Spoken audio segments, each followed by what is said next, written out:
bas la corruption au Bénin. À bas la corruption. À bas l'injustice sociale. Et pour lutter contre cette corruption, c'est le chef de l'État en personne qui est descendu battre les pavés. C'était la marche verte. L'affaire dite Sensal, tel un grain de sable dans une machine, est apparue comme un camouflet. Maître Marie-Élise Bédo balaie du revers de la main cette supposée lutte contre la corruption et renvoie toute la classe politique à ces décrets signés du président Kérékou qui portent sur un projet de loi.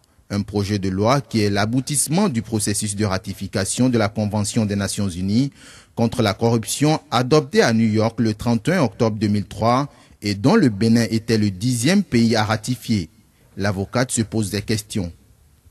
Je ne comprends pas que depuis l'investiture du président Yahi Boni, l'on n'ait pas sorti ce projet de loi qui est déjà un début. Je ne comprends pas pourquoi, au lieu d'une marche verte, on n'est pas sorti non plus ce projet de loi. Ou bien, après la marche verte du chef de l'État, le chef de l'État aurait pu sortir ou bien informer la population de l'existence de ce projet de loi pour qu'on puisse voter.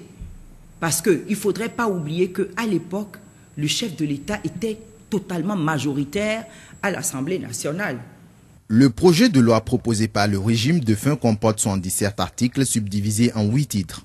Il traite des mesures préventives contre le blanchiment de capitaux, les conflits d'intérêts, la sécurité et la régularité des marchés publics, des délais de prescription et de procédures spéciales. Bref, tout un arsenal pour freiner la corruption. La porte de sortie pour tout le monde est ceci. C'est de demander au chef de l'État si vraiment il est de bonne foi. Et nous croyons a priori en sa bonne foi par rapport au pardon qu'il a envoyé au chef et à la population.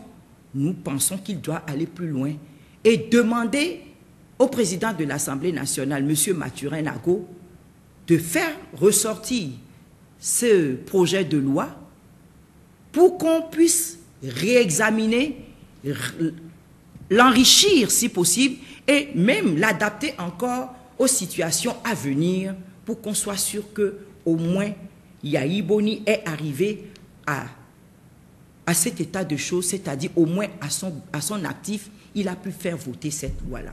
Il revient donc aux députés de saisir la balle au bond ou au gouvernement de réintroduire un autre projet de loi contre la corruption.